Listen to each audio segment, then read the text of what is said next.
Friends സുഖമാണല്ലോ അല്ലേ? അപ്പോൾ 2 പഴം കിട്ടിയിട്ടുണ്ട് കേട്ടോ. നമുക്ക് 5 മണി പലഹാരമായിട്ട് ഞാനിന്ന് ഉണ്ടാക്കാൻ പോകുന്ന ഒരു വെറൈറ്റി ഡിഷാണ്. കൂടിക്കോളൂ കേട്ടോ.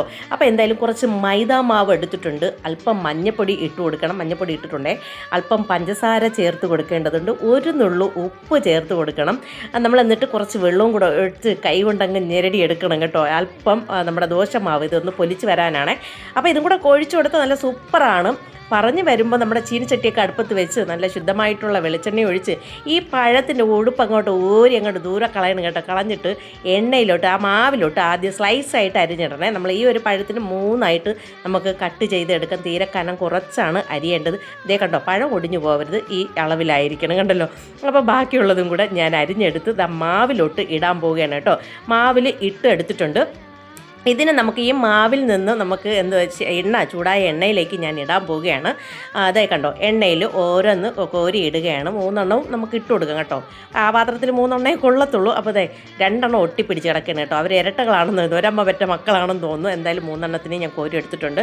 പറഞ്ഞു വരുമ്പോൾ ഇത് വാഴയ്ക്കപ്പമാണ് കേട്ടോ. എന്തായാലും വാഴയ്ക്കപ്പം ബീഫ് ഉലത്തിയതാണ്. എൻ്റെ അമ്മീ പറയാണ്ടിരിക്കാൻ അടിപൊളിയായിട്ടുള്ള സൂപ്പറായിട്ടുള്ള ഒരു ഫുഡാണ്. കൂടെ ഒരു കട്ടൻ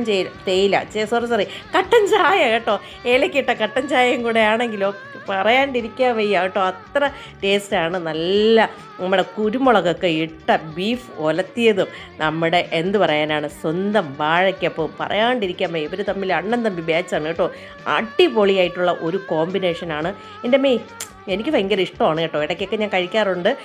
ഇന്നും ഞാൻ ഉണ്ടാക്കിയത് സൂപ്പറാണെന്ന് ഞാൻ പറഞ്ഞു കഴിഞ്ഞാൽ സൂപ്പറാണെന്നേ നിങ്ങൾക്ക് കാണുമ്പം തന്നെ അത് മനസ്സിലാവും. അടിപൊളിയാണ്.